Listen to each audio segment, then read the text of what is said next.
Welcome to Real Life with Jenny. My name is Jenny Senaparatna. Grab your favorite drink, get yourself a snack, and we will get started. Today I have homemade banana bread. I had some for breakfast and I'm having some for a snack, so there we go. And I have some caffeinated chai loose tea that I got from a girlfriend from Sailor Mercy. I don't know how to say that properly. And yeah, so that's kind of what we're drinking this morning. So some loose tea. Here we go. So let's get real. Okay, so far the morning has not been going my direction. You know, you have those days that you're like, should I go back to bed and start over? Yeah, that's the kind of day I've been having so far. So good luck on this podcast. Maybe this take won't make it. I don't know. We will see. But I wanted to talk about some of the things that are actually like going on that I am terrified of. Okay. So at the end of this week, like right after this podcast comes out, you're probably going to listen to it after this even happens and be like, Jenny, why were you terrified? It doesn't really matter. But I am going to a conference with thousands of women and I have a booth there. I took a step of faith, honestly. Well, okay, let's be real. My husband took a step of faith and contacted them. He was like, you need to have a booth. And I was like, I'm good. Anyway, and he was like, let's advertise your podcast and your speaking and let's just make it about you. Now, I don't know about you, but making anything about me is not my idea of a good time. Like, I do not like to make anything about me. The only thing that is about me is what I'm eating. Like, that is the only thing that I go, okay, I can eat what I want.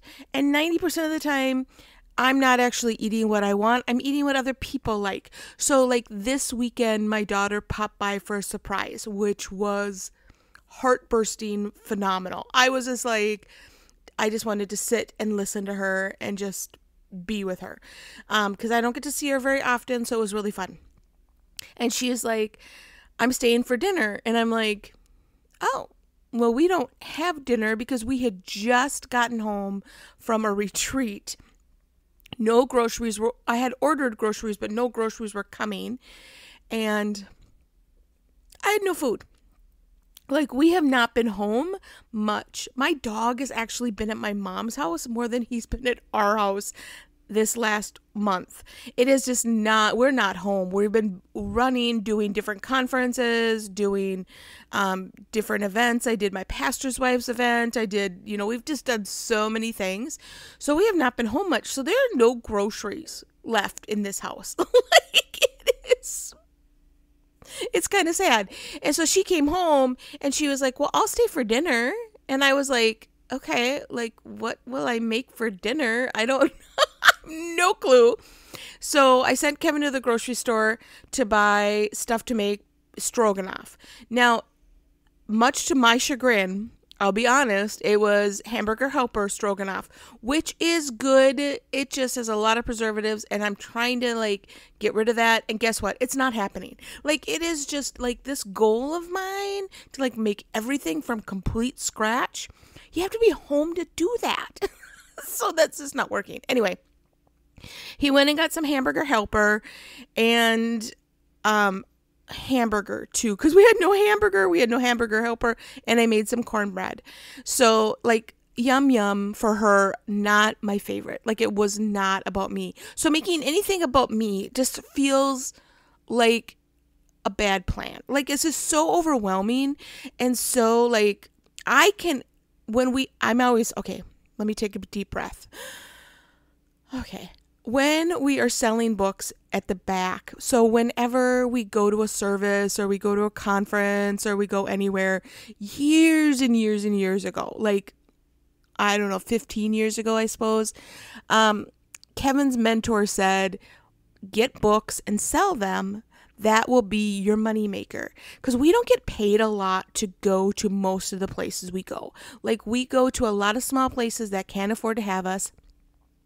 And so our books really are our money makers, which is kind of a weird thing. So now we have 5 books in the back.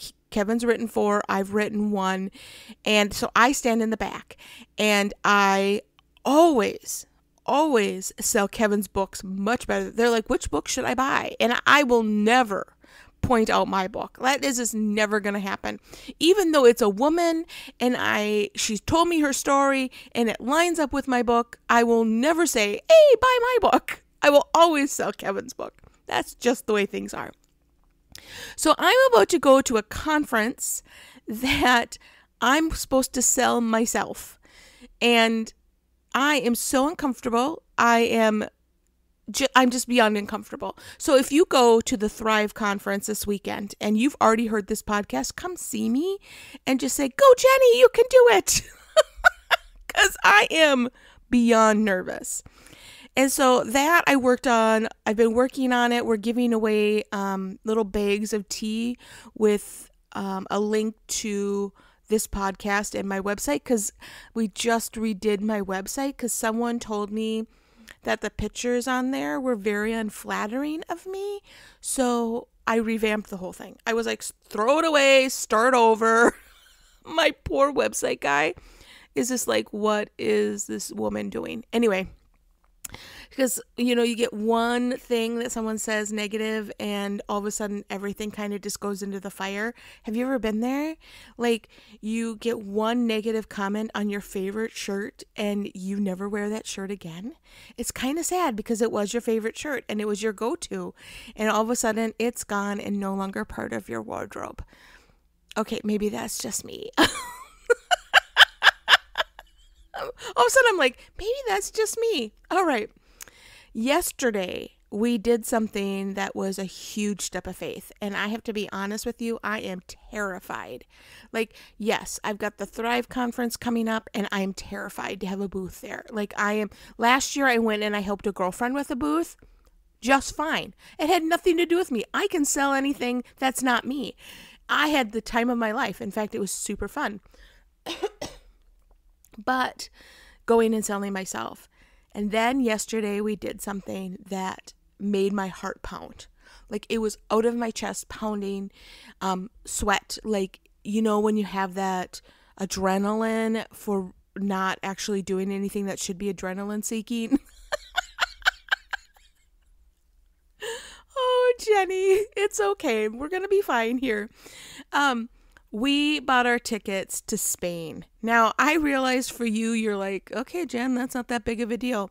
But let me give you some context. Last time we went out of the country, we went to Sri Lanka, which was for a month. It was phenomenal, but we lost our shirts. Like, it cost so much more money than we had raised.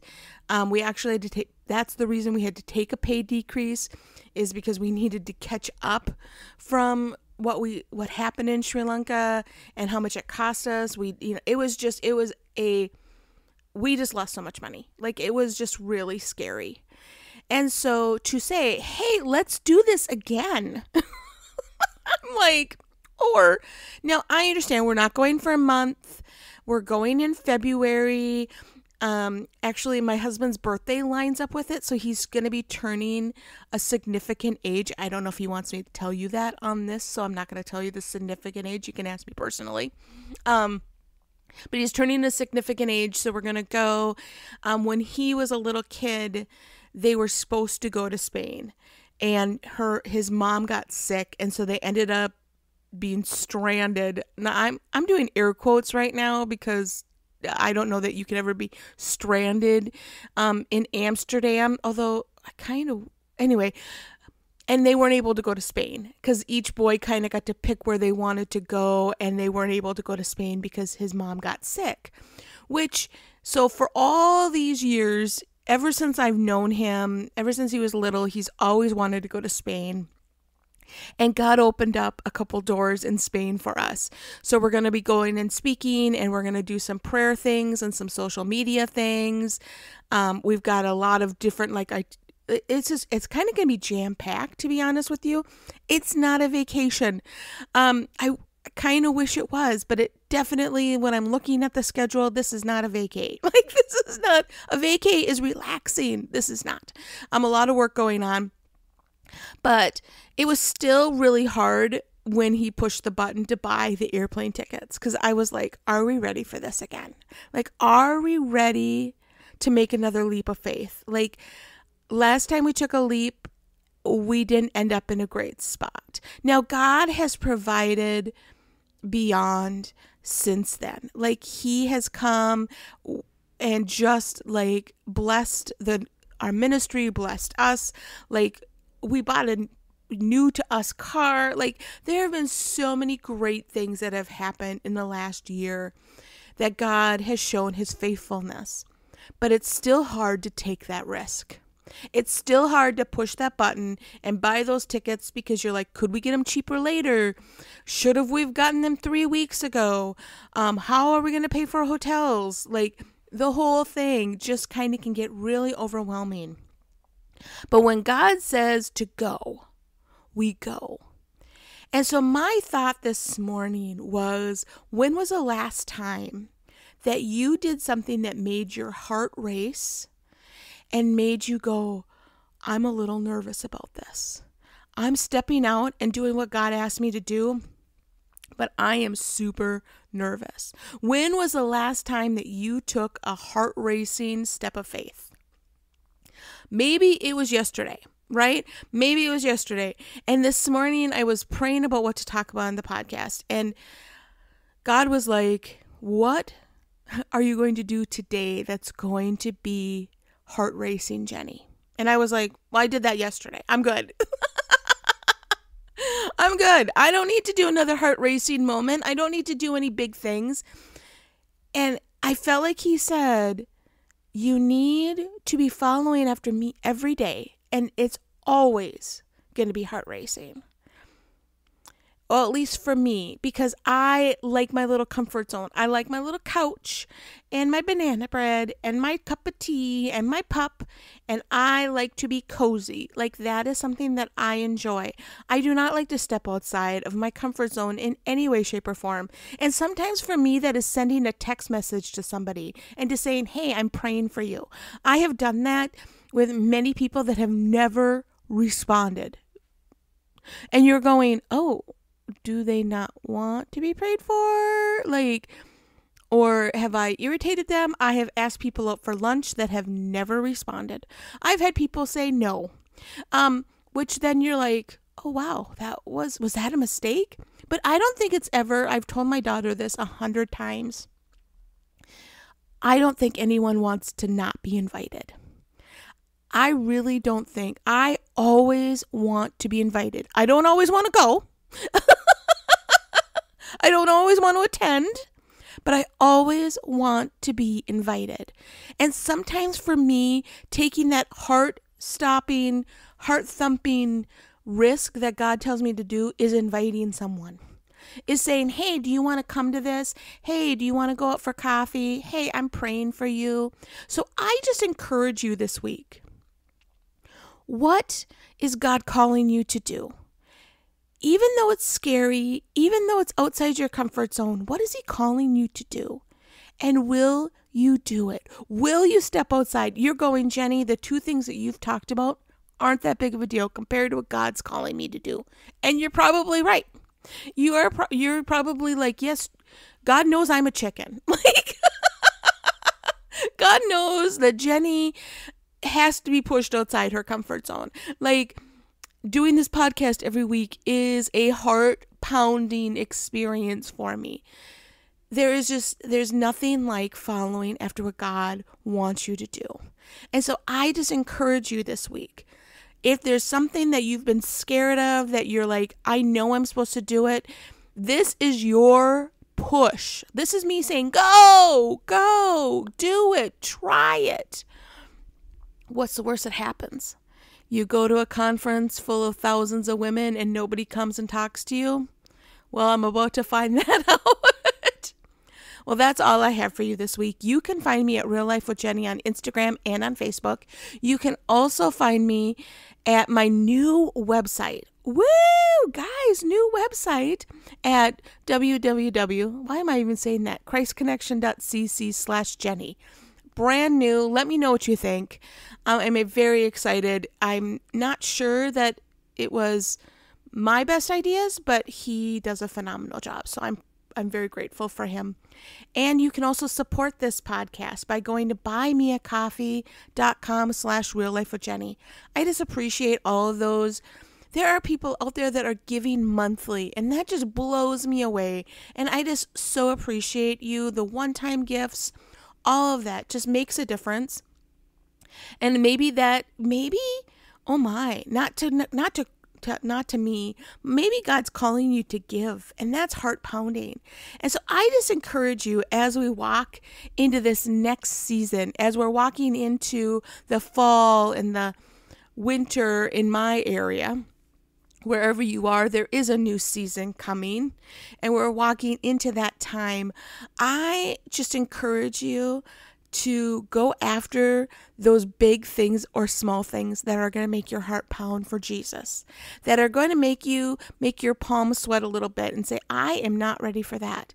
You know, every time they have the big give at our church, my heart goes, what am I supposed to give? We always pray about it, and it's always bigger than I think it should be. Because God calls us to bigger things because He knows our potential. He knows what we're able to do. He believes in you. God believes in you. Well, you all have a great week.